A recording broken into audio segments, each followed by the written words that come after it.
There's nobody here. Let me know. You ready? Good evening. I'd like to call this meeting to order. Township of West Lincoln Administration Finance Fire Agenda. Meeting Tuesday, May the 21st. A note to members of the public, all cell phones PDAs are off, please. I am your chair, Mike Rayner. To members of committee, is there any change in the order of items on the agenda for tonight? Seeing none, disclosure of pecuniary interest and/or conflict of interest from members of committee. Seeing none, let's move on to the public meeting. This is a public meeting being held under Section 12 of the Development Charges Act 1997. The purpose of the meeting is to give the public an opportunity to ask questions, provide comments, and make representations on the development charge background study dated April the 15th, 2019, and proposed bylaw. Council will be considering the approval of the final bylaw at the June 24th, 2019 council meeting. Prior to receiving the public comments, we will ask our consultant, Mr. Jim Buzizi, I hope I pronounced that correctly, of BMA Management Consulting, Inc., to do a brief presentation on the findings of the study, which is attached as part of this evening's agenda on pages 7 to 72.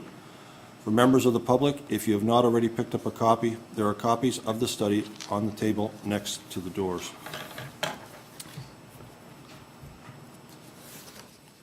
Mr. Jim Buzizi, BMA Management Consultant, you have an overview of the development charge background study, and you wish to present it tonight, sir?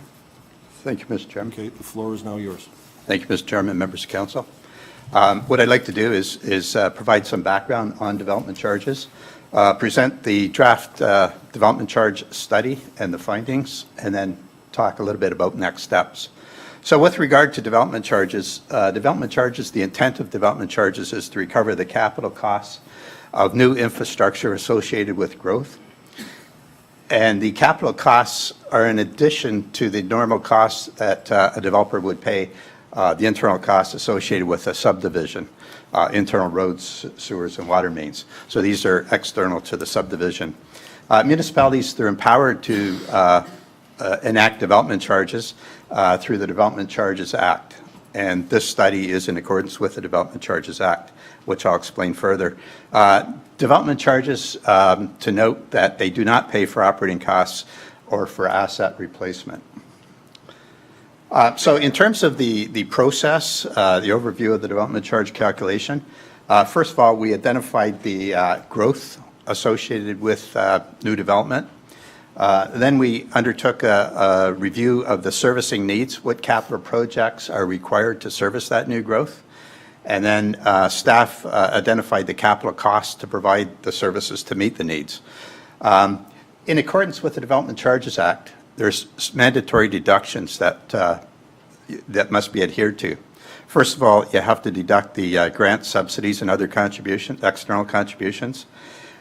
You have to deduct the benefit of any new capital project that would benefit the existing development.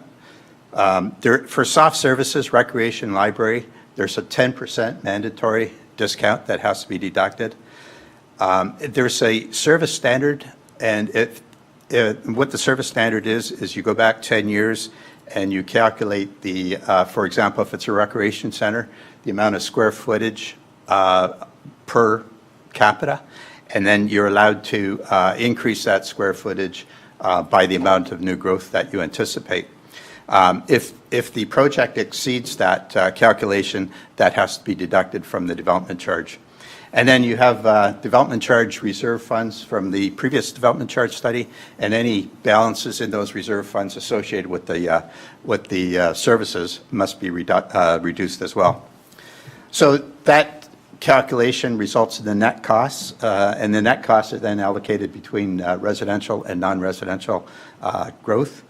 And then to calculate the development charge, these net costs are divided by growth to provide the development charge calculation. So these are the services that are eligible for development charges.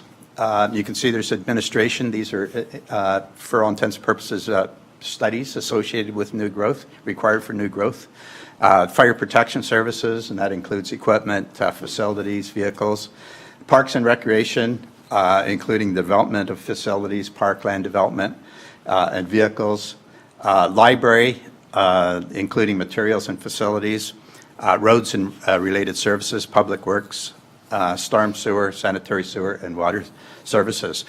Just to note that services, infrastructure services related to storm, sanitary, and water, they're only charged in the urban areas. In other words, where services are provided. So if you're building in the rural area, you don't have these services, that you don't have to pay the development charge associated with those costs. So the 10-year growth forecast, this was, we used the Niagara Comprehensive Review, Phase 3 strategic option, which is used by all of the local municipalities to come up with a calculation for new growth. The population increase over the next 10 years, according to that study, was 4,812. There's about 1,784 new households associated with that population growth. And the number of new employees was about 1,276. So that 1,276, the square footage required to accommodate that new employment growth, we calculated at 1,031,400 square feet. So as I mentioned, the net eligible cost, when we calculated all of the costs, it worked out to $75.4 million. And then those deductions that I referred to, after you take into account all of those deductions, and you can see on this pie chart, for example, the benefit to existing development is about 48% of the project costs. So taking all of that into account, all of those deductions that I referred to earlier, the net result, the net development charge eligible is about $27 million, which equates to about 36% of that $75.4 million.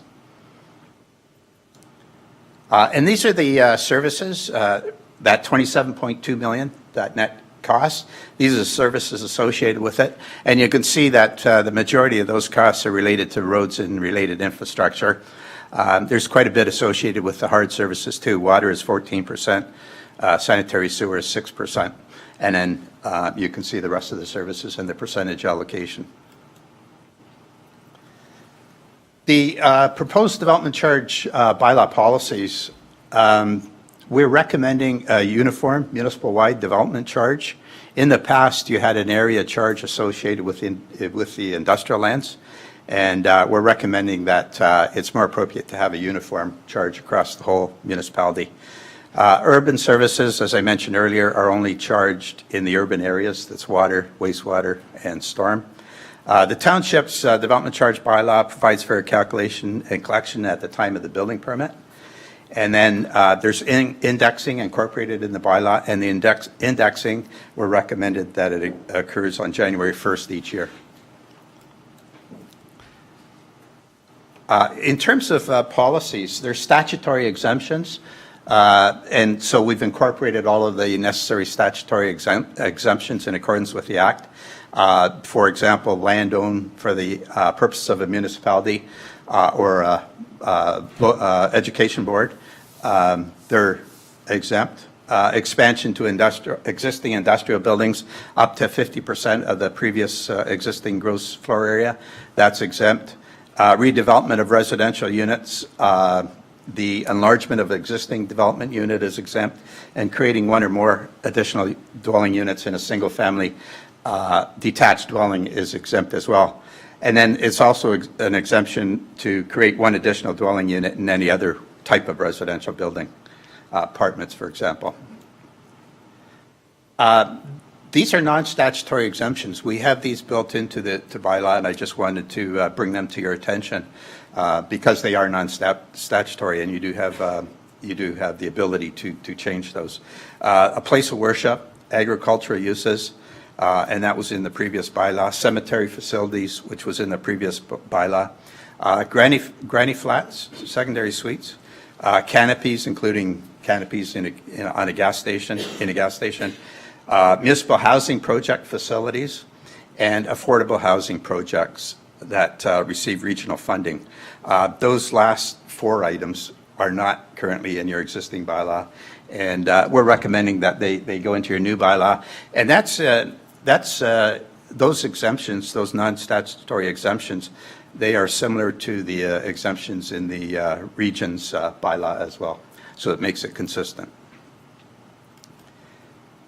So in terms of the development charge, the calculation for a single semi-detached duplex unit, it's $14,853, and you can see the charges across the board. If the single-family dwelling unit was built in a rural area, it's $11,000. And then in terms of the non-residential per square foot, it's $433 in the urban area, $4.33 a square foot in the urban area, and $297 in the rural area. So in terms of the differences between this development charge calculation and the previous, these are the differences by different service areas. So you can see, for example, if you look at the single-family detached unit, roads and roads-related costs, they've increased by $3,351 per residential unit. And so you can see the changes in each of the services right down the line there. So the increase over the previous development charge, the grand total in the urban area, the increase is $6,361 for a single-family dwelling unit, and $4,264 in the rural areas. And in terms of the non-residential square footage, the increase in the urban area is $1.18, and the non-urban area per square foot, and the non-urban area is 78 cents.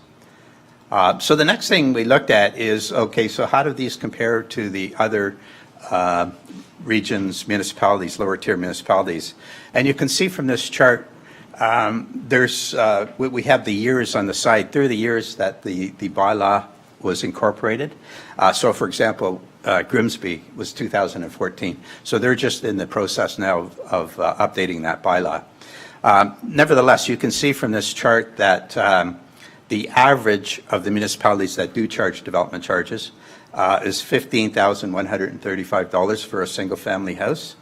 And the calculated rate, as I just previously mentioned, is $14,853 in West Lincoln, which is below the average. And then likewise, if you look at the non-residential, in the commercial, the proposed charge is $4.33 a square foot. The average of the municipalities is $7.59. And in the industrial as well, it's $4.33 per square foot, and the average is $5.27. So you're lower than average right through the piece on all of the types of different dwelling units and commercial and industrial units as well. So lastly, what I did is we looked at, to get the full picture, we incorporated the regional charges and the local charges of each of the municipalities. And I've also included a couple of the surrounding municipalities where local builders are building as well. You can see on this chart Burlington and Hamilton. The average you can see is about, and again, this is a cumulative average of the region and the local municipalities. It's about $33,000, and you can see the proposed West Lincoln, you're below that average, and substantially below places like Burlington and Hamilton and Lincoln. So in terms of next steps, public meeting being held this evening, there's a developers roundtable, which we hope to gather some additional input on May 29th. And then, as mentioned by the chairman, approval of the bylaw is scheduled for June 24th, 2019. And that's the end of the presentation. Thank you very much. Normally now I would go to the public, but there are no members of the public here tonight. So we will move on. Are there any members of committee who wish to ask any questions or provide any comments with regards to this presentation? Mr. Mayor. So I'd just like to lead out by saying thank you for the presentation. I think this is a real benefit for the new councilors around the table in that we've never really gone through this process. I've been on this term, only one term previous, and we never opened these up for review. So the whole process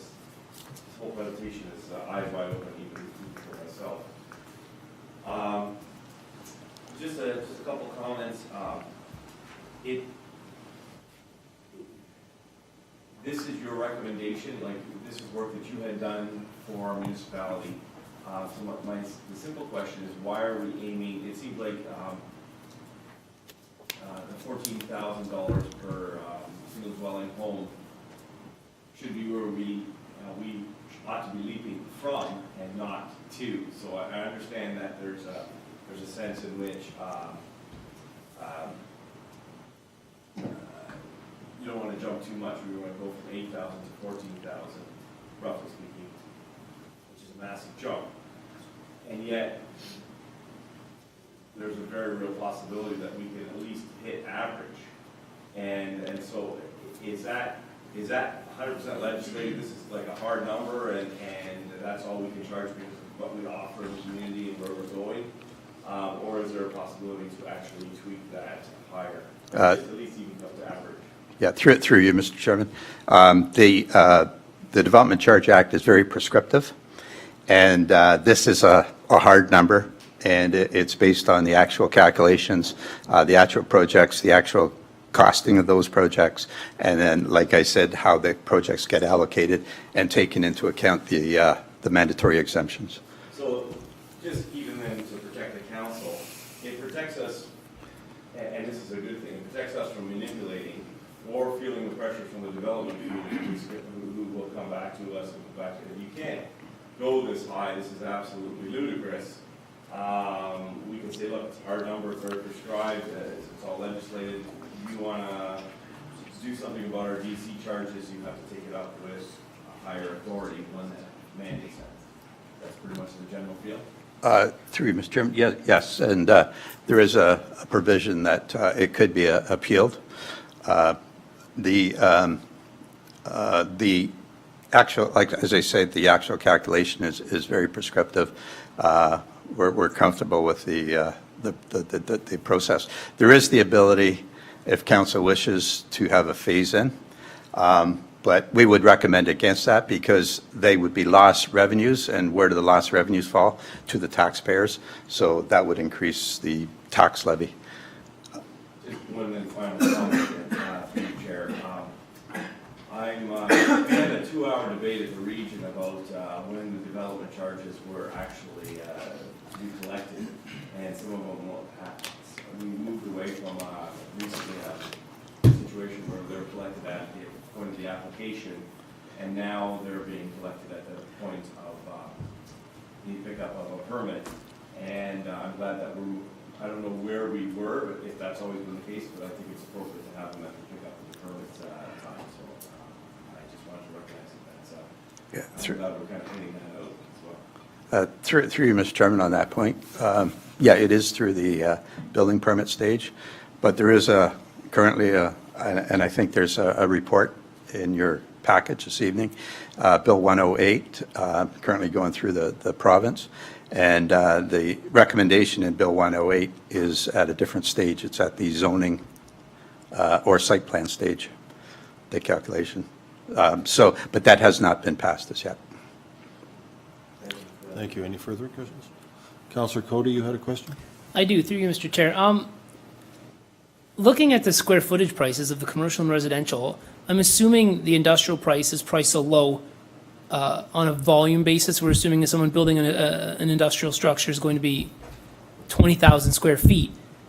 But I find like if I reading this correctly, if I were to build a 2,000 square foot commercial facility, I'm going to pay $8,600. But if I build a 2,000 square foot residential home that I'm going to live in and not make an income off of, I'm going to pay $14,850. So I find the commercial rate to be a little low. I don't. Is there a reason? Yeah, through you, Mr. Chairman. Again, it's a product of the Act and the calculation. There's certain services, for example, library and recreation. The majority of those services are attributed to the residential sector, about 95% of the cost of those services, and only 5% to the commercial industrial. So as a result of that situation, Plus, as I say, it's a calculated rate based on the number of employees that are projected and the square footage that is required to accommodate those employees. So that ultimately ends up with that rate. And yes, there is a difference between a 2,000 square foot residential property and a commercial and industrial property, but for those reasons. Any further questions? Okay, Councilor Riley, you had a question. Thank you, Mr. Chair. So I don't know if this was in here at all, and if it did, I completely missed it, but when does this get revised again down the road? Like, are we looking at another, I don't know, 10 years from now? Is this Through you, Mr. Chairman, 5 years. 5 years? So at that point, we can reassess our growth and have a chance to kind of bump that up. Through you, Mr. Chairman, sorry to interrupt. Oh, no worries. It could be, your bylaw could be opened up at any time within that 5-year period. Okay, so should we experience a substantial amount of growth, we Right. could revisit that. And the other thing I should add is that there could be some changes as a result of that Bill 108 that I previously mentioned. Yes. And that could have an impact. Okay. But nevertheless, that's not enacted, and we're recommending that you proceed with the current legislation. Okay, thank you. I was just going to say, just as a statement there, but even looking at this, when I noticed that we were below the average, it wasn't the biggest turnoff for me, just because I feel like our community is growing so much as it is. If anything, it's going to attract more opportunity and more growth, especially with maybe bigger companies down the road. So I don't think that's I don't think we're at a huge disadvantage here. It's nice to see this number finally go up and understand how it's going up, and that this is not something that, like you said, we're not being handcuffed by, one side saying we should charge more and another side saying we should charge less. So I think that's great. Again, and maybe to even follow through with or follow up more with Councillor Cody's concern as far as, or I think not so much concern, I guess, but his comments regarding getting understanding between the commercial and residential. If I'm not mistaken, commercial pays like almost a whole % more than residential for property tax, do they not? Does anyone, I don't know who to direct that Through you through to the Director of Finance. So I would, thank you, I would expect that in some way, shape or form would also pad the reserves or, revenue down the road too. So I don't see that being anything to be concerned about. And if anything, it does encourage commercial growth, which does encourage jobs, which inadvertently encourages residents, and at which point it all kind of works together. So anyways, that's pretty much all I got to say. Thank you so much too for your time. Councilor Trombetta. Thank you, Mr. Chair. Thank you, Mr. Bruzzese, for your presentation. Question, I know St. Catharines and Port Colborne don't have development charges. Was that the will of council back then that decided not to impose development charges? It was a council, through you, Mr. Chairman, it was a council decision. In the case of St. Catharines, I think they've built out to the total urban area, so there's really no Place to grow. development going on there. And then Port Colborne's similar situation, that there's very little growth occurring in that municipality.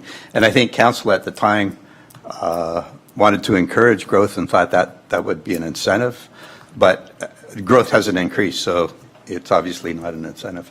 Okay. Thank you. Thank you, Mr. Chair. Okay, Councilor Gannon. Thank you, Mr. Chair. Through you, as I was reading your report, I was impressed. I thought this is good, and I thought we were moving in the right direction. But as I continued through our agenda package, I hit the report on Bill 108. And so you've already addressed one of the things in terms of the timing of when they would be collected. Do you see anything else that's sticking out at you that we need to be aware of that will make a major change to this? Yeah, one of the other significant changes to the bill is with regard to soft services, and I'm talking about recreation and library. We've got the calculation in accordance with the existing legislation. What's being proposed is a complete change to that, and taking those services out of the Development Charge Act and instituting community benefits charge for the municipality. The community benefits charge, there's a lot of unknowns associated with that, so we don't know at this point in time what the impact of that would be.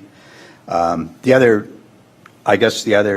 area is a couple of the administrative studies.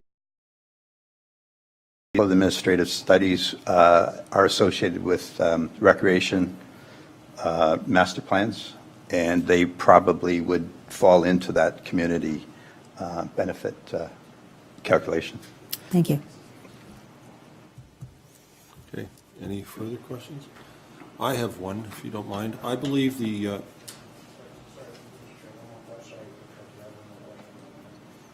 sure, Councillor Trombetta.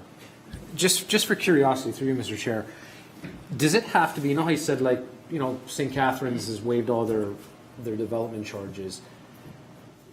Does it have to be all or none, or how does it have to be? Like, you can't just say, okay, no development charges on industrial and commercial because we want to entice business coming in. So does it have to be all or none, or how does Through it you, work? Mr. Chairman, yeah, you have that decision to exempt industrial, commercial. You have the decision not to, yeah, you could charge less on the other services, but you can't charge more than the calculated rate. But as I mentioned earlier, that the impact of that would be an impact to the taxpayers. Okay, thank you. Councillor Riley? Thank you, Mr. Chair. But even just to add on to that, so I guess what we were kind of thinking about is, like, if you have like a bigger corporation that wants to come to the area, whether it's a corporation, are you able to pick and choose? Because the difference between a company that's going to produce 200 jobs versus a company that might produce 15. No, whatever, the policy would apply to It everyone. is universal. It's, Yeah. you know, all for one. Okay, thank you. Sorry about that. That's fine. Any further questions? I have one. I believe the DC charges for Niagara on the Lake were only like 11,000? They were quite low. That's the current charge. It just surprises me because I worked in Niagara on the Lake for over 10 years, and to me, it's the place where everybody wants to go. It's gorgeous down there, and a lot of people sell their properties in Toronto and move there. So I was surprised that they're so low. I realize Councillor Riley's saying, well, we keep it down at the tracks, but the very rich go to Niagara on the Lake, and they've got the least expense to go there, which doesn't add up to me. Yeah, again, it's, the Development Charge Act is very prescriptive, and it depends on the capital projects that are required in Niagara on the Lake to accommodate the new growth. And it could be, and I'm not 100% familiar with the calculation Niagara on the Lake, but it could be, for example, less requirement for roads and things like that. But yeah, it's driven by the capital costs, and obviously, for whatever reason, they are, the anticipated growth-related capital costs must be lower there. I think Niagara on the Lake is just driven by all the wineries, because they basically consumed all the agricultural land down there. And I don't think there's much left to grow on, because everything's in vineyards. But that's changed a lot in the last 10 or 15 years. Any other questions? If I could just add one more. Councillor Riley has one more. So just to you, Mr. Chair, back to yourself, I kind of wonder with Niagara on the Lake, they are like a tourist central location too, so I feel like for them, having it that rate, yeah, they're not necessarily exploding in terms of big corporations wanting to go in there. Everything's so neat and tidy and organized with what they have infrastructurally.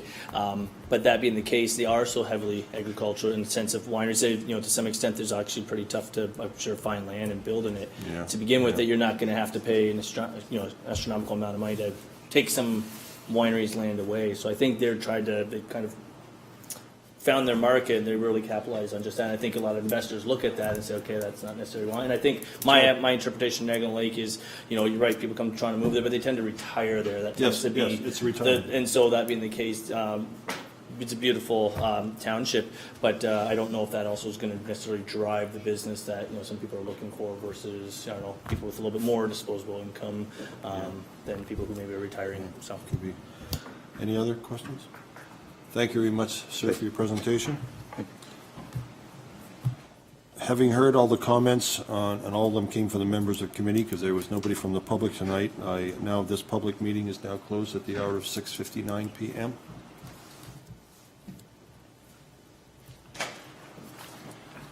We move on now to appointments. Item A, 37-19, Dr. Barry Wright, CEO, and Nick Snow, Director of Sport, 2021 Canada Games Host Society. They have a PowerPoint presentation. Niagara Region 2021 Canada Games. Welcome. Well, thank you very much, Chair, Mayor, councillors, senior staff. Thank you very much for the invitation to be with you today.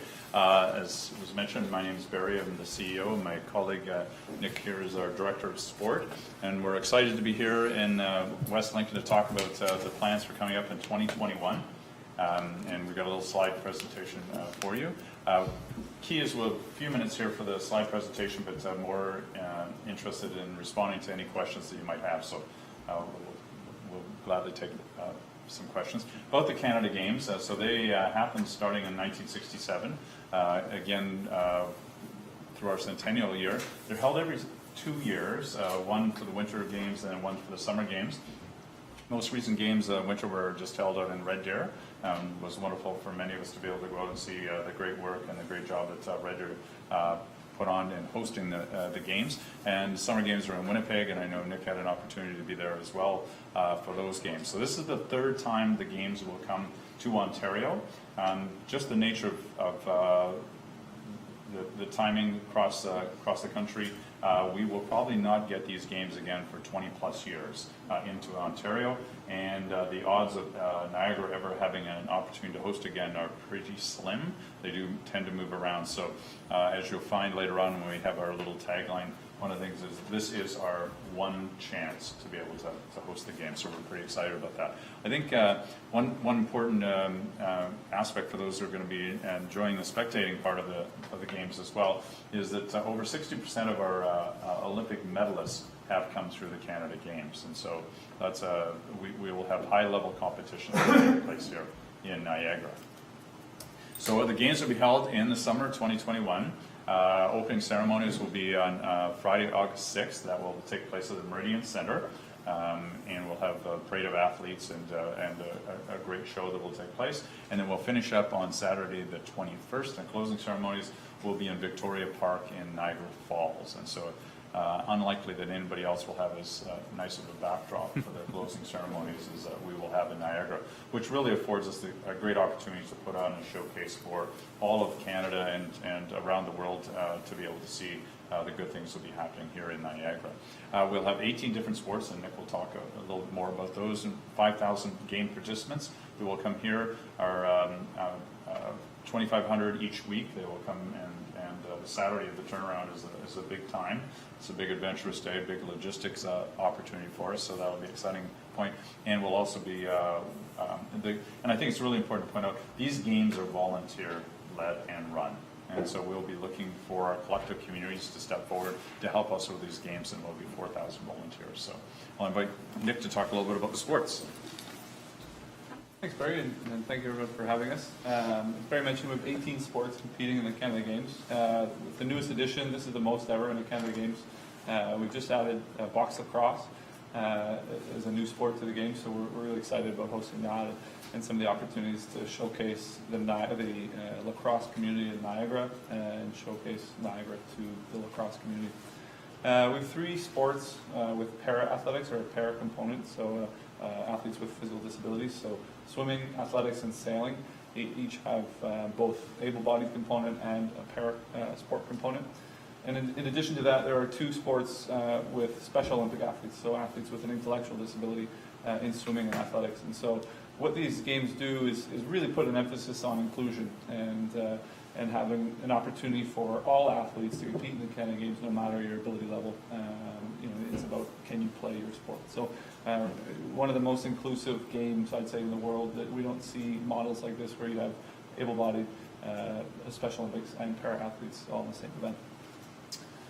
Barry mentioned, we're looking for a whole host of volunteers, and there are really 2 components of volunteers. We're talking about volunteer-led and volunteer-run, and so we throw the number 4,000 volunteers around a little bit, and that's at games time for those 2 weeks of the games. How many people do we need to put on the show, from taking the tickets to helping people in the parking lot to sweeping the sweat off the basketball floor, to handing out accreditations or you name it. But a really exciting part of the Canada Games and the model that we have, which is unique to our event, is the concept of leadership volunteers. And we will be looking for somewhere in the neighborhood of 300 to 400 volunteers reaching out at some point in the summertime for an application to find people who are interested in really driving forward the planning process. And so we break that down on a venue level, and so we have venue teams. So every sport venue will have a group who is responsible for sport, transportation, food and beverage, ticketing, merchandise, and all the typical services that you'd see at a venue. All of those people are volunteers. And so our staff will be very small and tight. to provide information, policies, procedures, and set up the volunteer teams. But at games time and the whole planning of each venue and each sport is driven by those volunteers and the community. And so you'll see coming from us this summertime, we'll put out an application. It won't be the kind of huge public application where we're looking for 4,000 people, but we're looking for really people who are interested in a couple of years of volunteer work. We're looking probably around 2 meetings a month. If you're, say, the transportation lead at a venue, you'd have 1 meeting a month with your venue team and 1 meeting a month with the rest of the transportation team, for example. And so looking for people who are excited about the games, who are interested in committing some time on a volunteer basis and helping to drive that forward. And That's- Dr. Barry. leads into our tagline, and this was just announced recently. And what we are looking at is it is once and for all. And so we are talking about a very inclusive games, but it's also, this is our one opportunity to really wave Niagara's flag all across Canada. And so this will be and I'm working on my French. Un fois pour tous. Nice, there you go. Okay, I'm getting better. Nick's from Ottawa, he's got that down, so a little bit better from that perspective. But once and for all. So it's all inclusive, as Nick was talking about, as far as athletes from a variety of perspectives. Again, at a high caliber. This is we're looking for athletes of all different perspectives, but coming at a high caliber.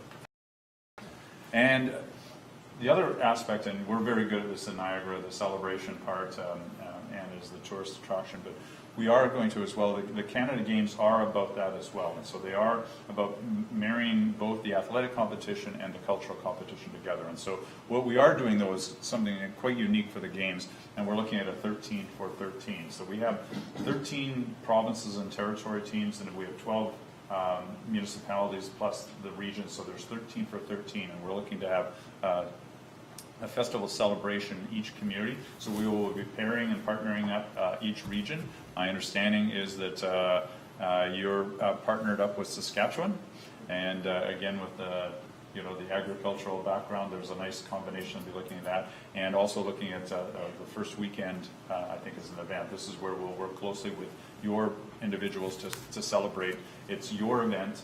We'll be bringing the people here to celebrate with you. So that's the 13 for 13 cultural event. The torch relay as well, we will bring that torch into every area. Here in Niagara, we'll bring it in from Ottawa, and we're still in the development of what that might look like. But we know we're going to be touching in every region and inviting all the right people to come out and run around with a little bit of a torch as well. So that's coming for us as well. We have a milestone events out. 2 years will be coming this summer, and it's going to be down at the Henley. And we're looking for a good splash. We've got some exciting things that we'll be bringing forward from that perspective. And 1 year out, we're talking about 2 or 3 different aspects right now that we're going to be doing. There's a number of different competitions, sporting competitions that will be held to prep for us, including the Olympic trials in wrestling that will be taking place this fall. And so all the athletes that will be at that are going to be the elite athletes that will be representing as well at the Olympics in Japan in 2020. Perfect. And I guess that brings us to our 3 things that are really important, and these drive everything that we do, and these are our values that we hold near and dear to us, and that's going to be inspire. We're going to be inspire, we're going to transform, and we're going to unify. And how we, as the team at Canada Games, that we looked at is our job is to, first off, is to create the team. And so we're building that team, and so that's a team of our staff, but it's also a team of the volunteers to be able to then to be able to go out there to create the stage. So build a team to create the stage for all our 18 venues, but all the cultural events and everything else that will happen around. And then the last one is where the inspiring part is to allow and to inspire that magic to take place here in Niagara. So those 5,000 athletes that are going to come here will be taking home memories. All their parents, all the other tourists and everything that will be coming, our 4,000 volunteers, and everybody in our area will have some glow left inside of them from their heart when we're finished in those wonderful 2021 times. So thank you very much. There's our presentation, and we'll be happy to answer any questions that you might have. Yes, thank you. Is there any questions from members of committee? Mr. Mayor? Thank you, Mr. Wright and Mr. Snow, for your presentation. It's starting to grow. We're more than 2 years out, but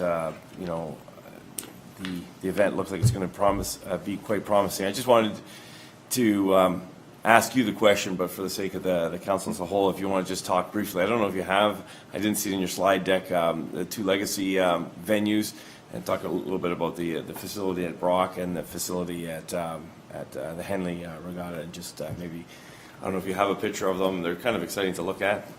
I have one, but it's on my computer.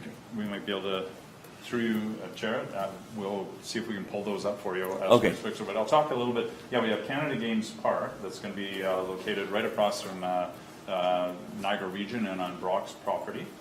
Brock is committed 2 weeks ago to the site right on the front, their front doorstep, if you will. So the land value roughly around $6 million. They are also helping us with the VIK, with the Athletes Village. We'll be up at Brock, and they're also throwing dollars and cents into the building. Have gone to City of St. Catharines, and they're in supporting us for that building. The net total cost of $10 million. We were at the region just last week as well, and there was an additional 13.7, I believe, that's going to be involved in that. Overall, when it comes in, and we're actually at City of Thorold right at the moment asking for a $5 million donation towards that. So it's roughly all our facilities are for a round number of $100 million with Canada Games Park. Canada Games Park will have two, we call them ice boxes, so the ice rinks for the wintertime and box lacrosse for the summertime. And including that will be 4 gymnasiums, and there'll also be a center, seniors wellness center, plus a high-performance athlete center there as well, and offices and a variety of other things that will support sport and legacy in the Niagara area. And then we have an opportunity as well down at the Henley, and there will be a building that will be constructed down at the Henley Center as well. It will have a training room for ergs that will be in there that can also be put away, and it can be a social for when the events happen. There'll also be a place that will be there, and so an actual pool will be there, and also a weight room, change facilities and the like of that as well. That will help us, if you will, the long-term plans for Niagara with many of these facilities carry on in our tourism, to be able to look at sport and athletic tourism for the future. So we're just... I'm plugged in. I don't know if I can switch over to the... oh, there we go. That's not it. There we go. There it is. So this here is the facility at Brock. So you can see that the facility is quite significant on the corner. It's located just adjacent to Brock campus and the Niagara Region headquarters. In the facility, their plan is to have 2 hockey rinks.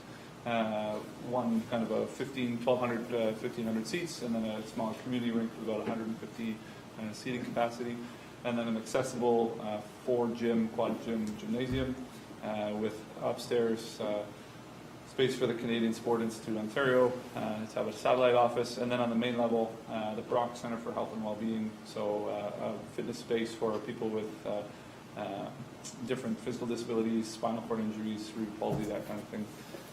See if I can just... There's another view from the other angle. So you can see Shimon Tower in the background there, and the track adjacent to the building, the parking for the facility just to the south. And then you can, it's kind of hard to see, but you can see into the building. There'll be a nice glass facade to kind of peer in the windows and whatnot. This is, again, kind of one step further back. There'll be 6 beach volleyball courts and an accessible playground, a partnership with Jumpstart Foundation we're working on, and then the track and the facility there. The Henley, this is a picture, a rough schematic of what the Henley could look like. In the building, we're looking at a center for rowing ergs, training room, which can then be removed from that space to make a nice multi-use event space on the island, as well as a tank room, a weight room, a small meeting office, and then some mechanical rooms, spaces on the inside.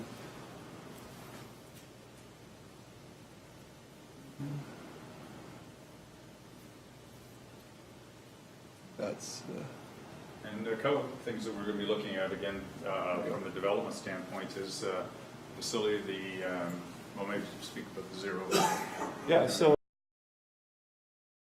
is sustainability across the games. So, we're looking at different ways other than just reducing how much paper we print or that kind of stuff. So this facility, we're pretty excited about trying to keep that as a net zero facility. So, not drawing additional energy to run the building. So we're looking at different ways to heat and cool the building, using the water where we can, and doing some pretty interesting and neat pieces there from a long-term impact on the environment and sustainable piece. So this you can see is the view from the water. So pretty iconic building, I think, compared to some of the sheds and boathouses that we have there now. Lots of glass, lots of wood timber to be really in line with the nature that you see on the island, and not blend in, but be a fitting piece for Henley Island. No green roof on this one. No, There but on is the other a one. green roof on the Canada Games Park, and the architects have nicknamed it the Friar Tuck haircut because it's essentially a donut around the outside, so that the center of the building is in green roof. There are some issues with green roofs of that size and the weight and leakage and so on. So we're working on our green roof partway around, and then partway will be a traditional roof as well. So, Thank you very much. Thank you. Any further questions? Any questions from any other members? Thank you again for your presentation. Thank you. Thank you.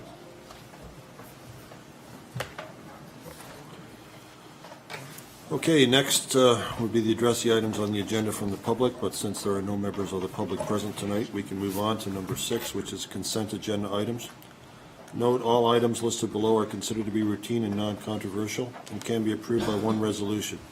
There will be no separate discussion of these items unless a council member requests it, in which case the items will be removed from the consent resolution and considered immediately following adoption of the remaining consent agenda items. Item A38-19, 1, West Lincoln Age Friendly Advisory Committee, WLAFAC, minutes of April the 5th and April the 24th, 2019. 2, Joint Accessibility Advisory Committee, minutes of April the 11th, 2019. 3, Information Report, WLFD-09-19, monthly update, April 2019. 4, Information Report, RFI-T-11-19, April 2019 Budget Status Report. 5, Information Report, RFI-C-08-2019, Notice of Default, 2018 Municipal Election Campaign Financial Statement. And 6, Recommendation Report, RFD-T-10-19-2019 Tax Rate Bylaw. Recommendation that the Administration Finance Fire Committee hereby approve the following consent agenda items. Number 1, items 1, 2, 3, 4, and 5 be and are hereby received for information. And 2, that item 6B and is hereby received and the recommendations contained therein are adopted, with the exceptions of any items from members of committee. Are there any items on this? I need a mover and a seconder.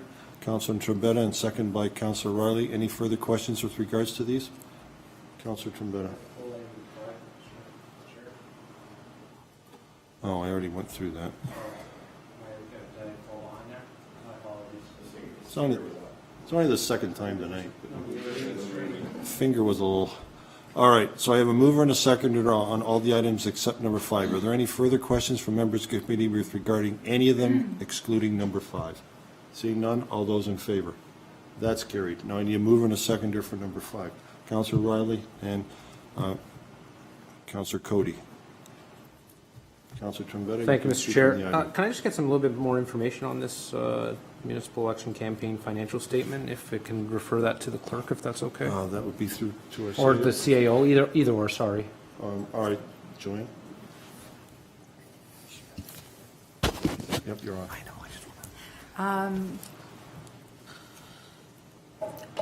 Members of council, anybody that runs in the election as of March 29th, 2019 are required to submit financial statement.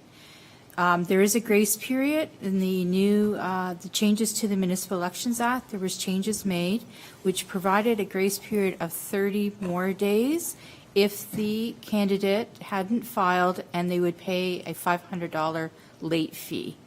So therefore, they had up until April 29th, 2019, until 2 p.m. So we had one candidate who was still who was still in default after the March 29th deadline.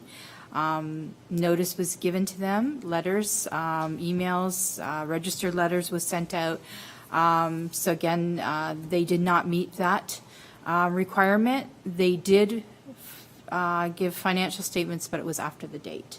So this candidate is not, does not receive, he would not have received his $100 nomination fee, nor can he run in the 2022 municipal election. Thank you, Madam Clerk. Through you, Mr. Chair, to either the CAO or to Madam Clerk. Maybe I'm more a little personal on this because it was my ward, but when someone puts their name forward and sort of, and again, maybe I'm taking this a little personally, but I guess comes with some, credentials behind them and starts to enforce those credentials to the municipality. So or less run amok, kind of do what they want on the election, not following protocol. This just shows something else that wasn't done by this individual. How do we as a township or as a CAO or the clerk manage that? Because this individual was running amok all over town, signed bylaw that wasn't conforming to what the rules were, intimidation, many things were going on to members running, to obviously staff, and then obviously it's a good thing because actually he's not here, but who knows if this person comes back with more legal stuff to intimidate staff. How do we kind of, as a municipality, control someone running amok? And I'm glad this came up because I wanted to ask that question previously, but this is maybe the time to ask it now. So through you, Chair Rayner, to Councillor Trumbetta, I think that the Municipal Elections Act sets out those specific requirements to provide some guidance to the municipal staff and rules for candidates to comply with. And if they don't comply, then they can't participate again. And I think that's sort of the outcome in this case. But I will defer to the clerk for more clarification on those because it's just a bit more information. Through you, Chair Rayner. Again, yes, I would totally agree with the CAO with her comments. The additional to that, I would say, is having bylaws in place to address signs. We did have a new sign bylaw this year. Perhaps next election, we need to revisit that and perhaps make stronger rules with respect to signs. So that's one opportunity. The other is like corporate use of and expenses and those types of things that we can try and make it a little bit have rules in place that we may not have captured in this election, whether we make it that there's deposits taken on for signs and then there's fines basically if they're in contravention of those bylaws. I was trying to stay away from that in this election, giving benefit of the doubt, but perhaps we need to get a little bit stronger on that. This individual was the culprit of putting signs in the wards they didn't belong. Running them along the township lines, running them over here at the building. So you're saying us as council can only do it in the can we do it at any point to adjust the bylaw of the signs? Because that was one concern of mine because they were draped all over our ward in areas that were, and it's wasting a lot of staff's time, us calling you guys. We're all playing on a fair playing field, at least the majority of us were all playing on a same playing field, but we had one individual just not abiding by the rules, but we couldn't hold them to nothing other than us calling in to the clerk and whining. Like, how can we, I would like to see something as a deposit being held and saying, hey, listen, if you don't comply to our rules, like everybody else did, then the deposit should be taken. Through you, Chair Rayner. Yes, we can revisit that bylaw at any point, just that typically bylaws with respect to elections are addressed in that year prior to the election or, within, at the beginning of the year of an election. That's just typically what we do. We look at our bylaws to see if we need to improve them. If we need new bylaws, let's say the Municipal Elections Act changes in any respect, which it did have a significant change with the 2018 election, so there was a lot of things that we had to put in place for that election. So typically, we do it, at that time when we're looking at the perhaps changes to the Elections Act and So maybe going just, from there. if I could ask, maybe if council can maybe bring this up in 2022, and maybe if obviously if we're still ready to run to the next election, then maybe we can bring this up and maybe adjust that bylaw in regards to the sign, to give obviously staff a break and for everybody to go across the same playing field. Because I received a lot of phone calls and because there was a lot of this individual signs in Ward 3 and Ward 2 draped all over the place, and there was nothing really stopping that from happening, and no one knew who was running or who to pick, and it was a big mess at the time. So anyways, thank you to that. Maybe I opened up some more questions here, but thank you. That is correct, Councillor Trombetta. Councillor Wiley? Thank you, Mr. Chair. Through you, back to the clerk. Can this individual, in the name of transparency, can this individual be named? He is named in the. If this is on the public, there's nothing that's held back, right? So I'm within free reign to say his name right now without any issues. So Edward Woods is the individual who we're speaking with. I think at some point we all came across him during this campaign, and I think we definitely need to figure out how we can tighten this. And even for myself, running in Ward 3, first time running, I was intimidated by this individual. I thought, I didn't know necessarily. I had ideas what I was getting involved with, but I remember just going through moments of the campaign, early stages, and just feeling extra stressed out because this individual put a sign on one of my constituents' property who'd given me permission, but from their hearsay, they thought he was there on behalf of me, agreed to have their sign when I showed up with my sign. Long story short, they got mad at him. He took it out on me by getting people to call me directly and accuse me of things that were not true. So all that being said, this individual even was kind of much more than just one violation here. So my next question to you, Madam Clerk, is are we able to take a bigger deposit, or is that something that's regulated from the federal government? Because I think if there's a substantial deposit required, I'm not asking for thousands of dollars, but if we made this deposit maybe like $500 or $600, just to hold them a little bit more accountable, I think that would be in our best interest. Madam Clerk? Through you, Chair Rayner. Yes, we can take a deposit. It's not required. It's not a requirement nor a legislated under the Municipal Elections Act. There were municipalities that did take deposits, and when they violated them, they had a cost per sign. When they violated that, then off of the deposit, let's just say it was a $200 deposit, they had to put on, and they removed a sign. A regular sign was, say, $25. Then they were down to $175 left in their account, and it just continued down from there. So there was municipalities in the Niagara region that did do that. Many of them were bigger municipalities. I tried to stay away from that because, in all honesty, in the 2014 election, we didn't seem to have a lot of issues. And so I kept with that. And unfortunately, you're right. We did have a lot of issues in the 2018 election with signs and the placement of signs. And I realize that now, and I know that in the 2022 election, I will be probably proposing some changes to the sign bylaw. Okay, thank you. The last thing I'd just like to say here is so he's forfeited his deposit, but from my understanding, he's also late, so he can't run the next election, but he can run in the following election without having to pay his late fee, which I think is ludicrous, because I think that's something that, if he owes the municipality a late fee, that should be paid before he can run in any election of any capacity.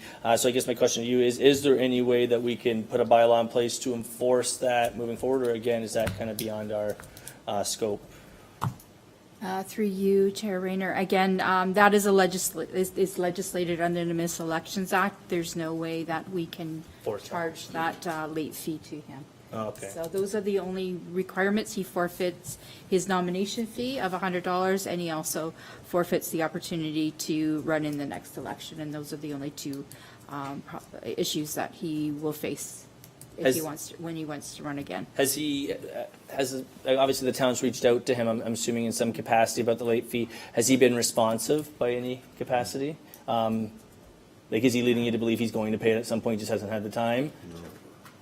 No, I don't believe he has any feeling that he's going to be paying that fee. So No. he's dodging it, okay. Yes. All right. Any Make that further? noted for the record, please. Anything else, Councillor Riley? Councillor Cody? Yeah, I'll be brief because we're not going to address this till 2022, and we may not have to address it at all. But I would like to see us come up with something else, maybe give a few years to think about it. I don't think a deposit is the correct way to go. I think that politics is meant to be inclusive. It's meant to be here for anybody, and I would hate to see a $200 deposit be the factor that limits someone from serving the community. So I don't know if we could have a strike rule, maybe where you disqualify yourself from after 3 strikes. I don't know how it all works, but I have a few years to think about it. I would hate to make a financial limitation on people serving their community. Okay.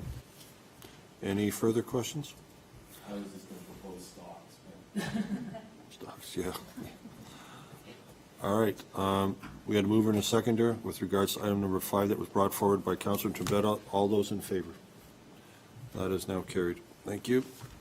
Moving on to communications, item A39-19, MNP LLB Auditors, report to Council Audit Service Plan, Township of West Lincoln for the year ended December 31st, 2018. That is for information for members of committee. B, item A40-19, Anne Marie Honorio, Regional Clerk, Niagara Peninsula Conservation Authority Board Appointments. Minute item 12-2-2CL 11-2019, May the 16th, 2019.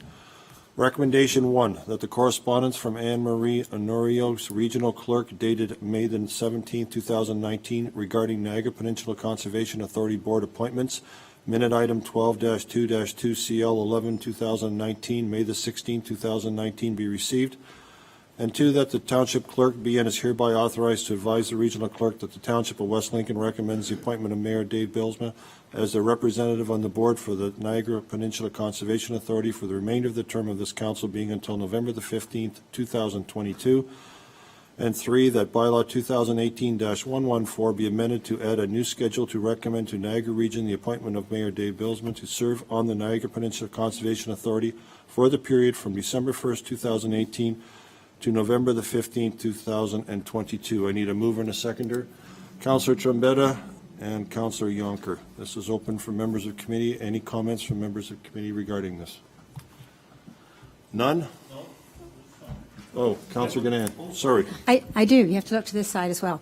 I do, because in June of last year, before the election of this council, I brought up the whole issue of the MPCA. The 4 of us who were there will remember. I asked the question. I had, and I still have my little file of all the different municipalities that were looking at various ways to choose their representative. Many of them looking at based on experience and sort of expertise in that area. So nothing personal about our choice. I'm just wondering why, when at that time we sort of talked about the reason for having a discussion around how we would choose our representative, was tossed aside by Councillor Bell at the time and then by the mayor of the time. I was scolded quite verbally in front of everybody about how everything at the MPCA was just terrific and there was nothing wrong and we shouldn't be making comment at all. And of course, shortly after, in the middle of the campaign, the election campaign, out came the report showing that there were many things wrong at the MPCA. So my question is not about the choice of our mayor. I guess it is a little bit in that we now have also a regional representative. So when I look back through the paperwork that was provided through all of that, another option that came from the region was the mayor or the regional councillor, which we didn't have in 2016 when that report came out. And then the other thing was looking at citizen representation. And I'm just wondering why this council has not had an opportunity to have a discussion on that. And I'm asking through the chair, but I don't know whether it's to our clerk or to our CAO or perhaps to Mayor Bilsma. But whoever feels that they can sort of give some reasoning behind that, I think that would be good. Do I have a volunteer? Mayor Bilsma. Okay, so there's a lot to that question, and there's a lot to answer for that. And so I'm just going to start picking it up, and I'm not going to try to, I'm going to try to keep my name out of this as well. So there's what has been taking place, and there is what currently is still in place, and then there's a direction that the region and the NPCA would like to move toward. And all of that, of course, is in the same context that all municipalities, library boards are facing with the various legislation coming down from the province. Conservation authorities are going under the same review. We've had our budgets cut and all those kinds of things too. So this is all in the context of, well, this might work for only a month or two and then new legislation's coming out. So what has happened traditionally is the NPCA is made up of a board. So if we go to the previous term, the NPCA was made up of a board from 12 regional councils, regional councillors of Niagara, 2 members from Hamilton and 1 member of Haldimand. And that has to do with the fact that the Conservation Authority is not a government or a political boundary, it's a watershed boundary. And the 20 Valley watershed, 20 Mile Creek watershed, and the Chippewa Creek watershed form the kind of the center of our watershed, and their watershed goes into Haldimand and Hamilton. So they are partakers in the Niagara Peninsula Conservation Authority.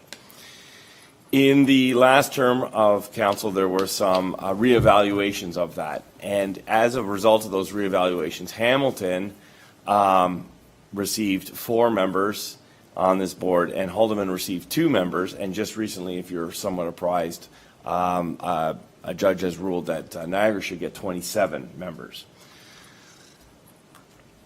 So that constitutes kind of a number. Now what has happened is, it's not a gentleman's agreement, it's an agreement between the participating municipalities, Hamilton, Haldimand, and Niagara. They came historically to a 12-to-1 model, and now they're back at the table again, negotiating what the new number is. So that's one overarching explanation of the numbers and why the region gets 12. Historically, when we got to 12, the simplest thing was to allow each of the participating municipalities, the 12 at the lower tier, to make a contribution to the board. Again, that's not necessarily written in stone anywhere. It was just 12 municipalities, we send 12 members, and so it kind of happened. And you have to go back to almost to 1994 before you start to find any MOU or some kind of agreement that this was going to take place. The other piece of that puzzle is there was a pecking order or an order of refusal that was followed in practice. Again, kind of a gentleman's agreement or gentleman's understanding, but the first right of refusal went to a mayor, then the second right of refusal went to a regional councillor, the third right of refusal went to a council member of the participating municipality, and the fourth was a citizen appointee, and that was generally an accepted standard. So for example, in the second to previous term, Mr. Councillor, I keep doing that, Councillor Norm Johnson was the member. I think Mayor Trombetta at the time didn't care to be on it. We didn't have a regional councillor, so then Mr. Norm Johnson was the NPCA board member.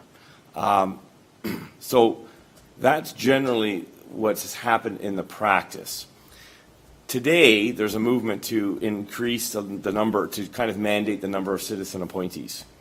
And the balance that they're coming up with is something like a 6 and 6. 6 citizen appointees and 6 elected officials, to strike a balance between elected officials, which in the previous term there were all 12. no, 11, and there was one citizen appointee to strike that balance. So part of our mandate in the NPCA is to come up with a skills matrix for the purposes of the citizen appointee. So in that backdrop, some of the municipalities have done that work, and they've gone and put forward citizen appointees. The challenge is that if all 12 municipalities put forward citizen appointees, we'd end up with 12 citizen appointees coming forward, and the elected officials, the makeup right now is 6 and 6. So we would, what do we do? Who do we replace, or who do we accept? And the region ultimately has the final say. So the 31 councillors are going to get together, and they're going to put forward a paradigm, or they're going to have elections. So it's totally legitimate in this to go through the process of appointing a citizen appointee and put that forward. And if all the municipalities put forward a citizen appointee, it would be an election of 6 out of the 12. Likewise, they could put forward an election of elected officials, put forward their name, and again have an election of 12 without doubling up a municipality. So I wanted to, I put my name forward for just 2 reasons. I still enjoy it, even though it's the hardest thing I've ever done. And B, it would clarify, I guess I put my name forward because I have a desire to do it. It does not preclude, so I just want to make sure that I'm not shutting down a debate or an opportunity. It does not preclude West Lincoln putting forward a citizen appointee that would go into some kind of election process based on municipal elected or regional elected officials who fill out the first 6 board member positions. So again, details, there's a lot of details that we haven't worked out, and everybody's got an idea, but generally speaking, there has to be a mix of elected officials and citizen appointees.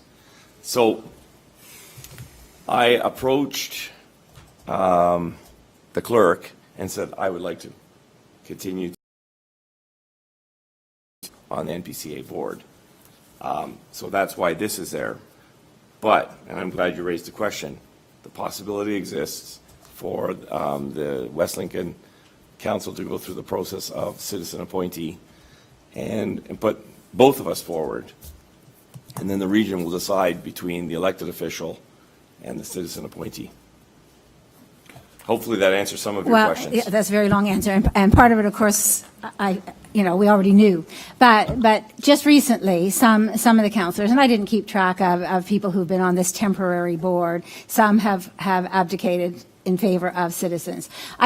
We just did not ever entertain a process for looking at having a citizen. I mean, way back, some names were tossed about, but unofficially, just in general conversation, and we just didn't ever pursue that. So I guess my main question was how we got to this point without having had a discussion at this level about how we were going to address that situation, whereas other councils, when you look at, some started last January, a year ago, January of 17, and then all the way through 18, several different councils made recommendations about citizens, and now we're into 19, and it's the end of May, and we are just for the very first time having it appear on our agenda, and I thought, how come? That was all. So thank you.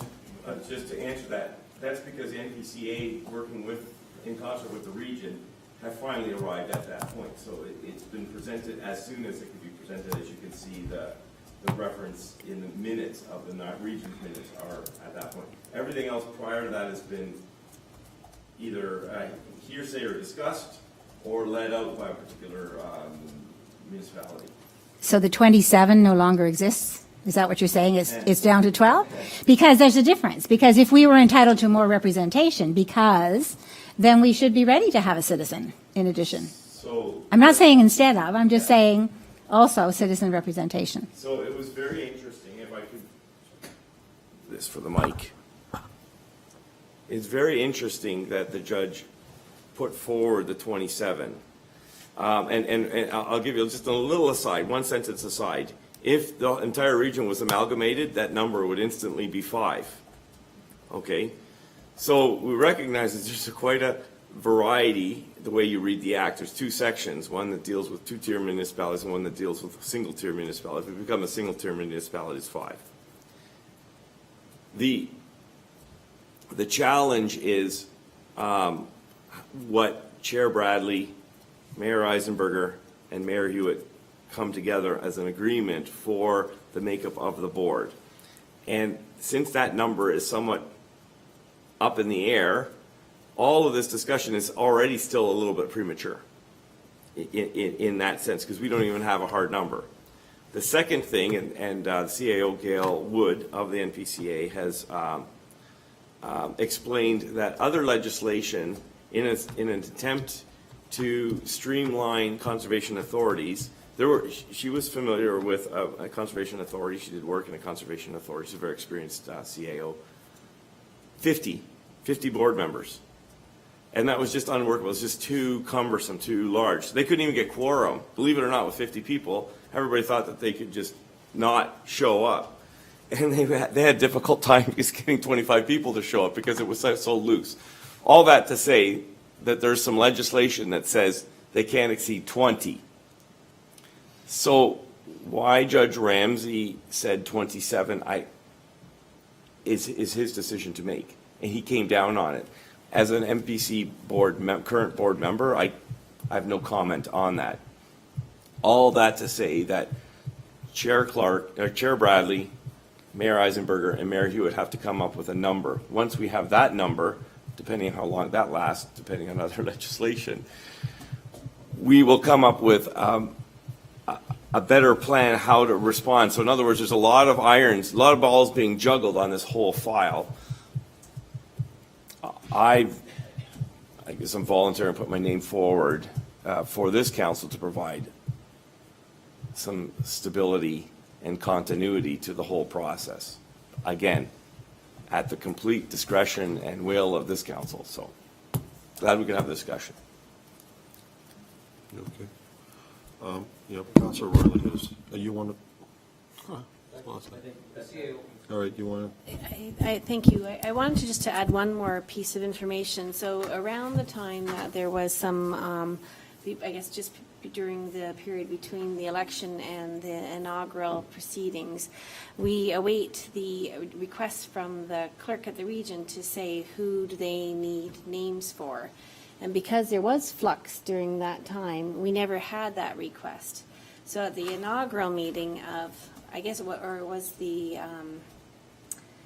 what is the meeting called? The caucus meeting at the region, there was a decision, I guess, to create that interim board with the representatives from each of the municipalities, I guess the mayors of each of the municipalities. So that's sort of how the first step happened right after or during the inauguration process. And then this is our next piece of correspondence that's come. Thank you for that. I understand about the inaugural board. I just didn't want to see that this inaugural board was automatically turning into something that it wasn't meant to turn into. And back to my original point, we as a council had never had this discussion, and that's my major concern. So, thank you. Okay, Councilor Riley or Councilor Trombetta? Thank you, Mr. Chair. I'll be real quick here. I think through you, Mr. Chair, I think not that the mayor has done a terrible job there. It's just I think a citizen representative should be at least like other municipalities. I've at least given that option. By not giving that option to a citizen representative, it sort of kind of confides in what the conservative government's doing right now is so many tiers of government, so many services. So that means you'll have a mayor on this board where, if there is pretty much the mayor is still going to stay there. There's nothing we can do as council. But if you have a citizen on that board, if we're not happy with our representation, then we can kind of maybe get the right person we want on that board. It sort of makes it undemocratic to appoint someone while other municipalities are allowing a citizen to put their name forward. There could be, someone that's wanted this, that has great credentials, that sits at a high level, but, by not allowing a democratic process to allow a citizen to put their name forward is sort of strong politics, I think. And I think this needs more discussion. I think there has to be some options, at least give options to the public, because other municipalities have. I know Mayor Jordan has stepped down. He refused not to go from Grimsby. And I remember the Greater Niagara wanted it compiled of all citizens. And there's still the matrix, the ombudsman still hasn't made a decision yet on how many people need to sit on this board. So I think this is a little bit too premature. Maybe it is the right answer for the mayor to sit on it. Maybe it's not. But I think this is way too premature. And again, it still doesn't allow the democratic process to allow a citizen to sit as well on this as we've done some other boards of our community. So just wanted to make those comments, Mr. Chair. Thank you. Thank you. Councilor Riley, you want to say something? Thank you, Mr. Chair. Councilor Gannon and Councilor Trombetta kind of took the words right out of my mouth there. I think it would be wise, just even in the name of transparency, to at least give find that outstanding citizen we have many outstanding citizens in our community, to see if somebody who does want to step forward, or if there are individuals that wish to step forward, and at least give them a chance to step up to the plate there and throw their hat in the ring. Just, everybody wants to be able to have their imprint, their say in our community, and I feel like by bypassing that, by any capacity, whether other municipalities have given their resident, I think it's, what do they call it here? Citizen appointees. I feel like we would not be doing our community a just there, because I feel like we'd just be kind of going with how things have been versus everybody wants change. Everybody, campaigned on, doing things differently. We're in touch, and that's what the people want. They want their chance to step up to the plate. And if we get nobody, we get nobody. Or if we get people, we send it forward. But my question, I think I had to Mayor Bylsma is, and I'll give him a second there, but how many committees are you a part of right now? You feel like so what committee are you a part of? I feel like. So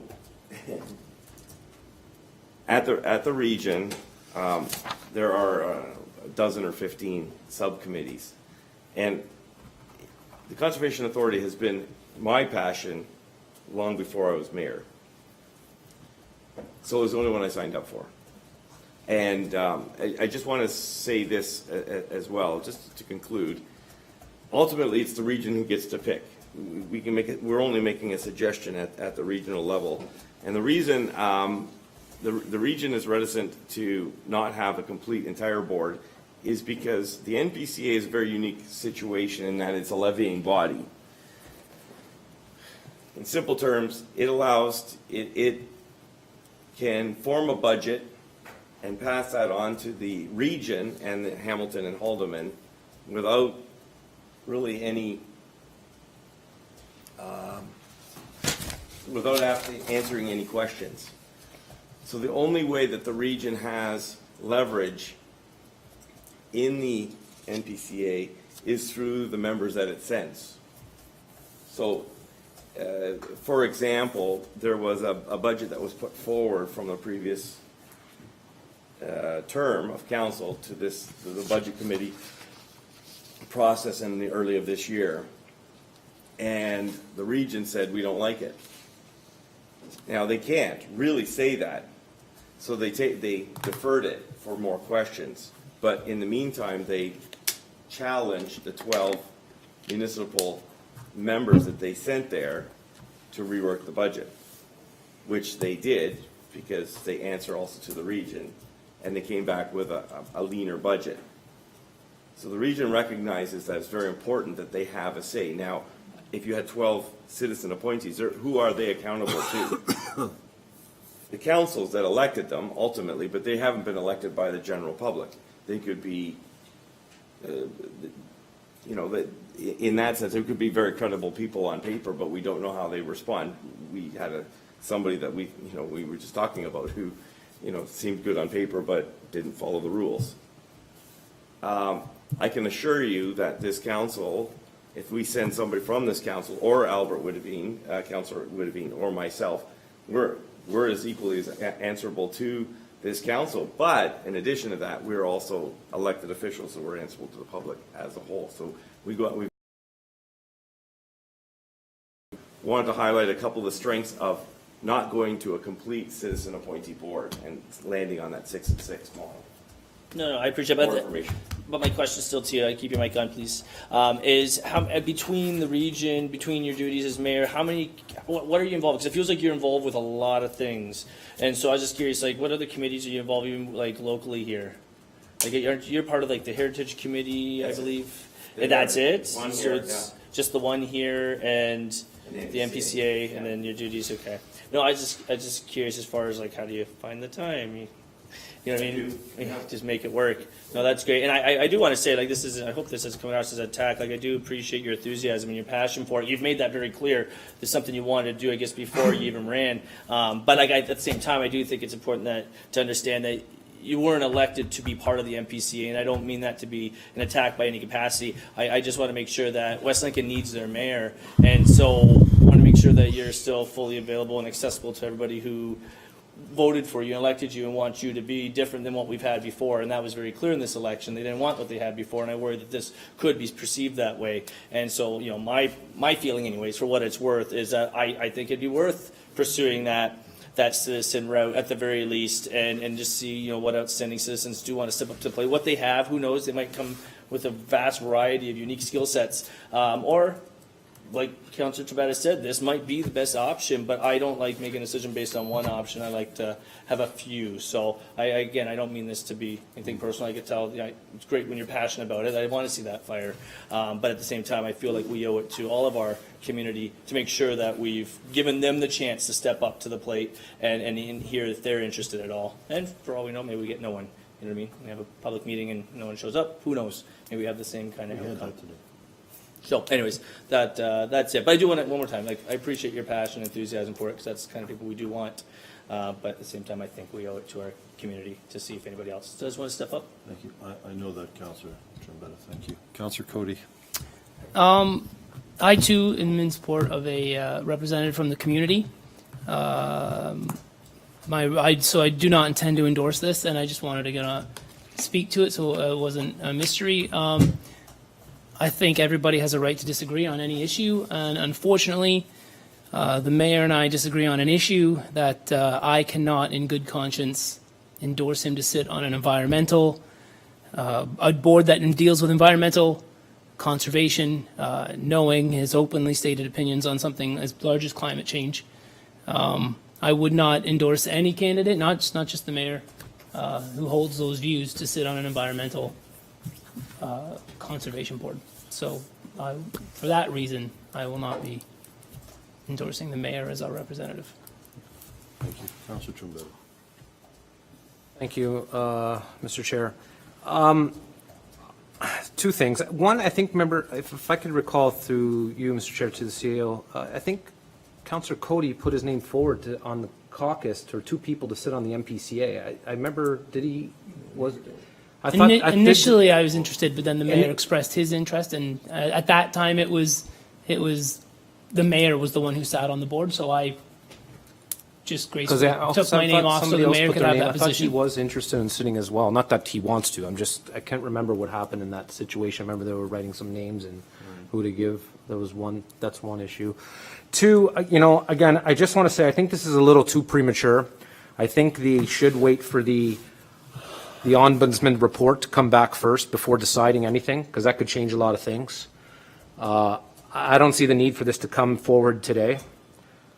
Not saying that it should be dead, but I think this should come back at a later date after the ombudsman report. And then if a proper decision could be made by this council on who should represent or what means should be representing, because again, a lot of things can change in the next couple months. So I'd like to see an amendment put to this that we postpone this for when the ombudsman report comes back. And once that does come back, the matrix does come back, we can decide wholesome as a council how we're going to go forward to who's going to be doing this. And so if I'm looking for a seconder for that, Mr. Chair. You want to second it? We got a question here. No, the clerk. The clerk has a comment.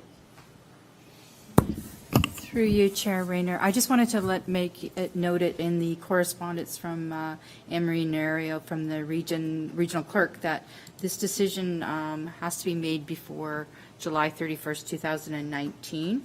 I have no information with respect to the report that's supposed to be coming down from the Ombudsman's office, so I'm not aware of that.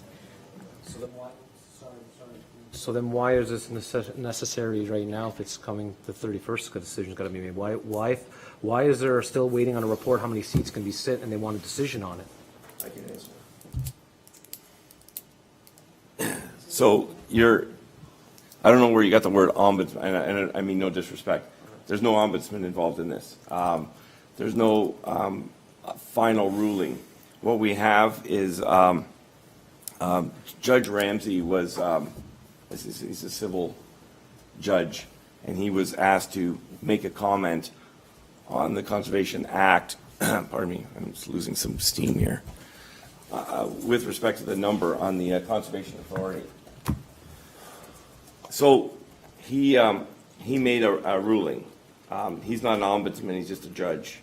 And he came up with the number 27. And as I said before, that was interesting insofar as it provided a basis for Chair Bradley, Eisenberger, and Hewitt to come up with a gentleman's agreement, a memo of understanding. So they're working their work anyways. And I guess this motion has come forward just to declare that I'm still interested in the job. I have a lot of vested interest in it, in conservation. I just briefly want to address Councillor Cody's comments that there's a lot of false narrative out there. I don't always address all of it because it's advanced quite prolifically, but it's part of again an ongoing targeting. No, it's just. But just to say that in spite of that, we're still doing good work, and to provide some continuity to the board, I would be one, if we went to citizen appointees, I guess there's a sense in which I'd also like to apply. I think I have skill set. I think the question was like, through Councillor you, Trombetta, you have to go through the chair. through Mr. Chair, sorry, through you, Mr. Chair, to the mayor. You were going to be short initially. You've come back twice now. So be very quite short, Mr. Chair, thank you. Through Mr. Chair to the mayor. So the question is, do you believe in climate change, Mr. Mayor? That's the question. Yes, I do. Okay. I've never, yeah, I do. I know that there's probably a big email and Facebook diatribe going on there that's false. It's been created. I don't deny climate change.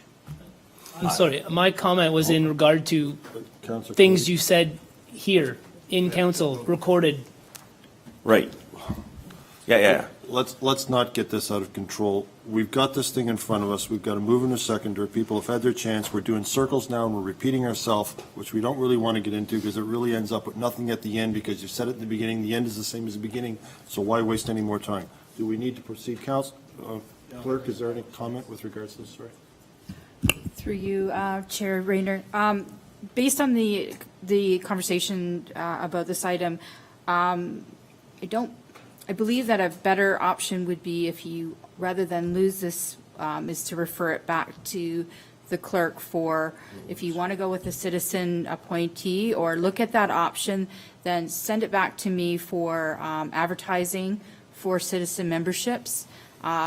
people to apply to sit on the board, and I can deal with it in that regard and bring back a recommendations of applications that are received within, hopefully by the end of June, if that's the wish of what the committee wants to do. I hate to see this lost and then we have to bring forth. So I'm saying refer if that's the wish of the committee. All right, Councillor Yonker has not spoken yet, so let Councillor Yonker have his say. I would like to see that we appoint him as a representative. Talked to a lot of business people, especially in the building industry, and they've been nothing but pleased with the work that a representative has been doing there. And when it comes to climate change versus the Niagara Peninsula, like this, climate changes all the time. 7, 8 years ago, our lakes, our Great Lakes, were never going to recover. Now they're flooded. They were so dry 7 or 8 years ago, now they're flooded. So we got to, that's an argument that can go on forever. But what we have here is we have a mayor that's been doing an excellent job, and that's all I've heard from our constituents, that things are getting cleaned up there. There's a lot of things they need to figure out there, and I would like to see him stay as a representative for this term. All right. Thank you. Councillor Riley, if you would be brief, please. I just want to call the vote. All right. Everybody else has had a turn? All right, we had a mover and a seconder with regards to this recommendation. All those in favor? No. He's called a vote the way it is right now. This recommendation in front of us right now. I'm asking for the vote. All those in favor? And that's lost. Now, we can't go back to the other.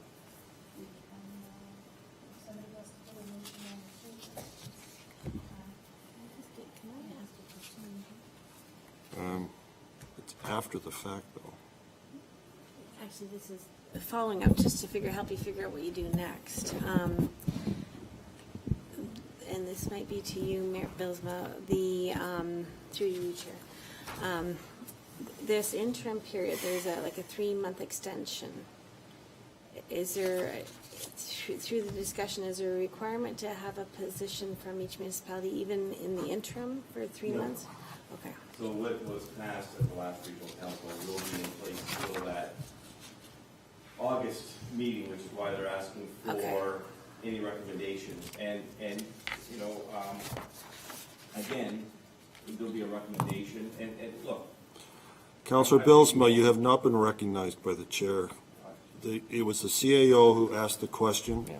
If we're going to continue the dialogue, we have procedures we have to go through. Yeah, okay, so the quick answer to the CAO's question is the interim board is in for the time being and will be opened again at the end of August. Okay, does that answer? Now, Madam Clerk, have you got a recommendation how to proceed with this, or do we just move on to staff reports?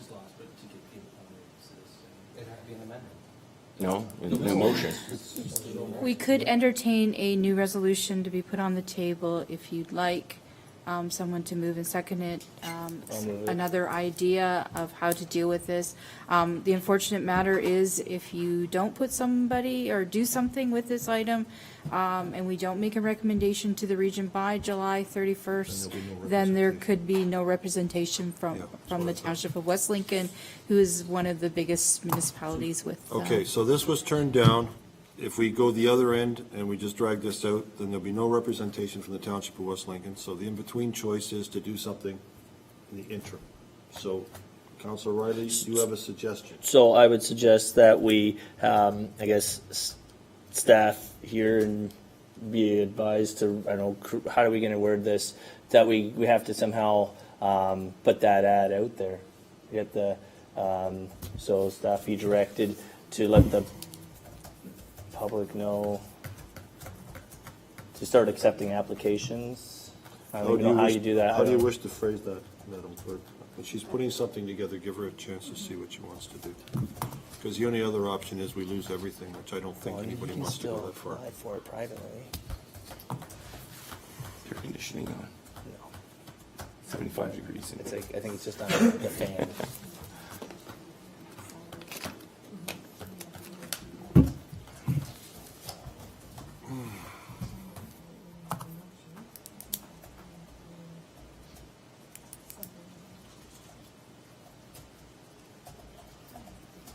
And if that's acceptable to you, then we'll ask for a second.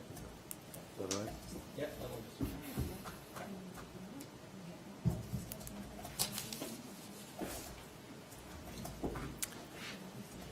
We'll talk later.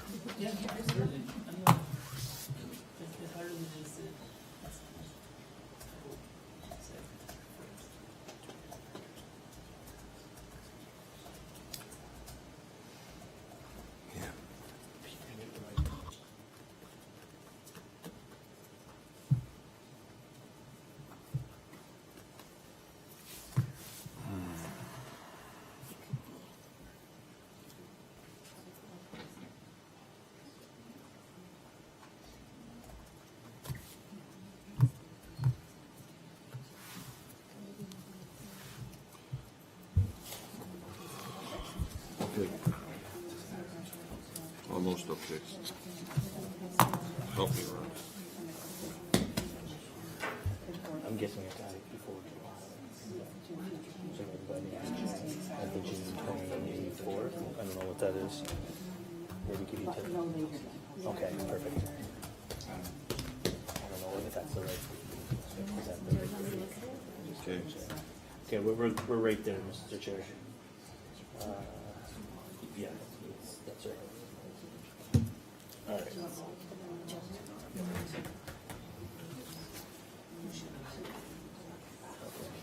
Joe, is the intentions to Define put the, a call out to see if there's Okay, that's all right. yeah, the idea That is could not to be- lose it. Yeah, and there could be a counselor still. So how do we get them? Yeah, I would- I'm bringing this. We'll get Joe, do you want me Do to you raise want me it? to second it right now? Or do I need to Just the find a other second? option would be to get a counselor also or what else, because it's too late. I would just keep it simple. Anybody can apply to this. Anybody. Mayor could still technically. So it's wide open. It's wide open. Okay. Yeah. Then you pick the best So person. if Dave were to put himself forward, he could get it. Like if he's the only one, then he would Yeah, get so it. it doesn't exclude. It doesn't exclude. That's fair. Yeah. All right, so that okay? All right. Okay. So, you want to read this, Counselor? I am. I'll read it. So, actually, I guess I need a seconder before I can read it. So, oh, can I read it? Okay. The motion I guess we're bringing forward is going to, or the resolution I guess we're bringing forward is that the clerk be and is hereby directed to advertise for citizens to apply to sit on the Niagara Peninsula Conservation Authority Board, and that the clerk bring forth applications received to a future committee or council meeting by no later than June 24th, 2009 council meeting. Okay, now that means it's wide open. Anybody can apply. Anybody. Including counselors or the mayor. It's wide open. It's wide open. It doesn't exclude anybody from the township of Westland. I'll second that motion. And So, moved by Councilor myself.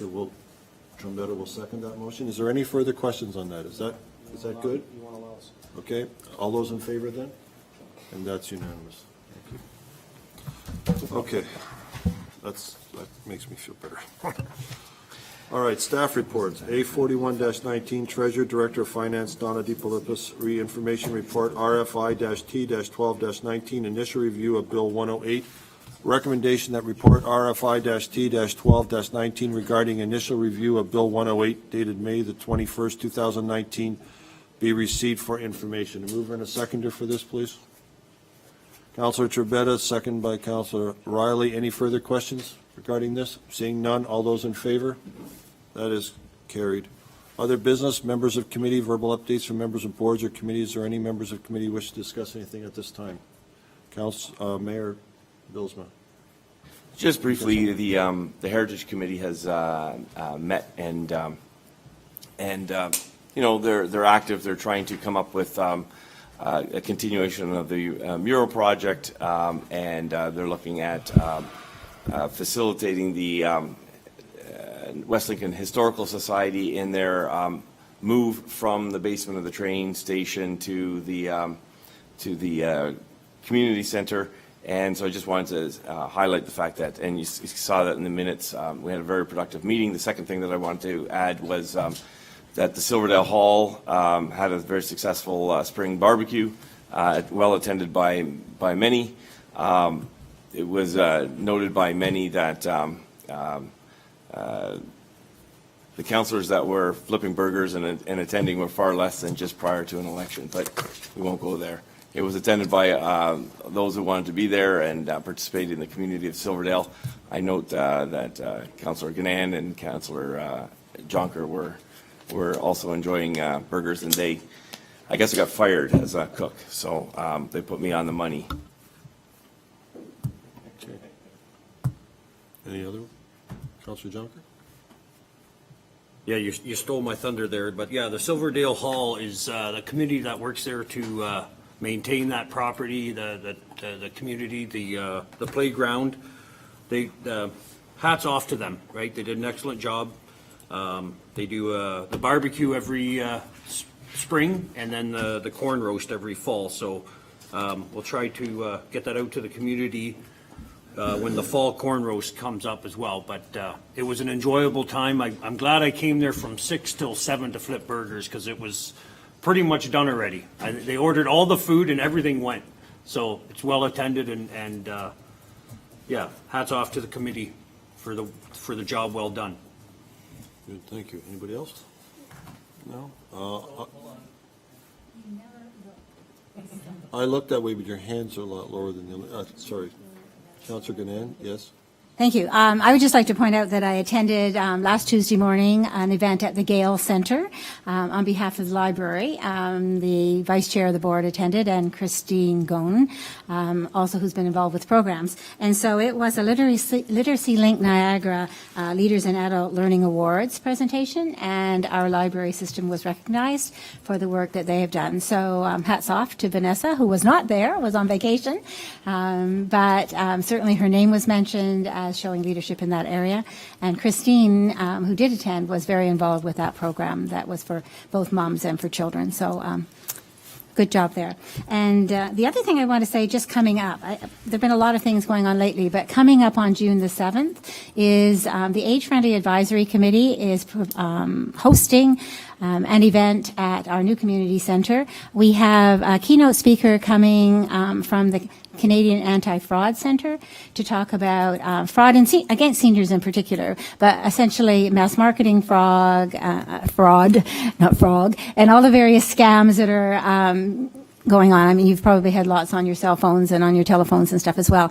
So talking about those frauds and how to avoid them.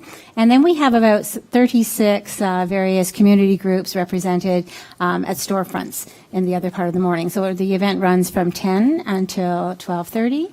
And I certainly would welcome the rest of councillors to join us if you're free that Friday morning to see what's going on in the community. The groups that are presenting are either providing services to members of our community or opportunities for involvement. So that's it. Thanks. Councillor Riley. Thank you, Mr. Chair. I just wanted to mention that on May 15th, we were able to get quorum, and I was able to attend the Niagara, I'm going to get it wrong, Niagara Road 12 Landfill Citizens Liaison Committee. It's been a bit of a real challenge for us all to find a schedule that kind of works with us, and so we finally prevailed, and so we had our first meeting there. During that time, it was kind of, I guess, thrown upon us that we're still, for those who are able to reach out to people, we're still looking for 3 more people to join that committee. If not, the Niagara region will be appointing individuals to sit on that committee. So if by some will or way people can find out about that and let their neighbor know, that would be welcomed. Otherwise, there's lots of good stuff that they're doing there. Actually, Mayor Bilsma was able to join me one time there a little while ago, not so much for a meeting, but they gave us a little walking tour, which was, I think, pretty incredible. I don't have my other notebook with me. There's some facts I wanted to share, but they were talking about the cells, and maybe you can pick up where I leave off here, but from my understanding, there was about 8 cells when they originally built this facility, and I believe it was projected for about 25 years. And just to let you know, we're past that point, and they just finished digging out cell 4. And so their process is unique, and I won't bore you with all the details, but how they've been able to, real quickly, how they've been able to, I guess, extend the life of this landfill site is instead of throwing down, I guess, dirt every night, I guess it was about 6 inches or something like that, they're supposed to do, they tarp it, and then when they're finally done with it, I guess they grind up wood and remulch it, and so they've been able to really do tremendous work there. They have a lot of fantastic programs. There's a bike program where people bring stuff in. They have an individual comes back and fixes them up. So again, at some other point, I will give more detail. Our next meeting is some point in September, but we did finally get our meeting there. We had to change it from Thursdays to Wednesdays, and that seems to work better with everyone. So I just thought I would do a quick little report back regarding that committee there. So thank you. Thank you. Anybody else? Seeing none, any members, oh, that was the informative one, so the new business, any items require immediate attention or direction? Seeing none. There are no confidential. This is Administration, Finance, and Fire Committee, but we've heard nothing about the Fire Department tonight, so it's been very quiet, just sitting there. Is there anything you wish to say tonight, Chief? We had a successful Public Works Emergency Service open house. Had about 50 more kids than we had last year, so good turnout. So, thanks to Mike and his staff and Randy and everybody that helped out. It was a great day. Weather was good. Mr. Chair, if I could say, actually, I was the mayor, myself, and Councillor Gannon, at least that I saw, we were able to be in attendance there, and what a glorious day we got. Everybody else, obviously all staff was there, and there was, I guess, from what I heard, about 300 people or so, give or take, I guess, a couple, and it was, I don't know, it was pretty good. I can say some of the feedback I got for people who weren't able to make is they weren't necessarily happy with the, I guess, the time of day it fell in, and I know one question, and I don't know if this, it kind of goes probably without saying, but I thought I'd ask anyways. Is there any way to change the time of that in the future to accommodate more people, or is this just primarily during the day so it doesn't kind of go into overtime and all of that fun stuff? It is. Just to kind of reiterate, the initial emergency service public works open house was for schools. Yes. It wasn't necessarily for the general public. That's why it was started during the daytime hours. Okay. The unfortunate part, it was the will of council to bring in Rom this year so he could be around. And unfortunately, yes, people are working, so they didn't have that chance to have that conversation. I don't know whether I would change it to an evening. But there is conversation to be had if there's, the opportunity to change it. The venue, we were talking about moving the venue over to the new community center. That was an option that we looked at this year, but we held off because it was too new. So other than that, we can talk about, the possibility of changing it, but personally, I think it was strictly for the kids. And the schools. Maybe we can have some kind of NRP open house at nighttime for the general public. Well, and thank you for mentioning Outside that. of this one. Yeah, and I think that was the general consensus. I got a chance to talk with Staff Sergeant Ron myself, but as I was trying to, engage in conversation, as I had my daughter with me, line of about 15 kids came up and they all wanted to get on the motorcycle, and so it wasn't really the ideal setting to have the conversation I wish to have with him. And I think when I talked to him too, he did make a point of saying that he would entertain and come to, if we wanted to do some kind of public forum or public meeting with him, kind of just on the podium there and answering questions from the public. So that's something I told him I'd follow back up with and hopefully bring to council in a future date.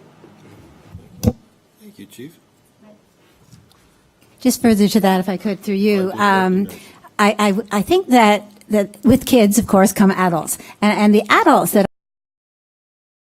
blessed with the fact that it was senior staff who were doing the cooking, serving. So the fact that you folks were all out there working and providing for the children and the adults that came with them was certainly duly noted by the public. So thank you on behalf of that. Thank you. Okay. There's no confidential tonight, so I declare this meeting adjourned at the hour of 8:23 p.m. Thank you very much.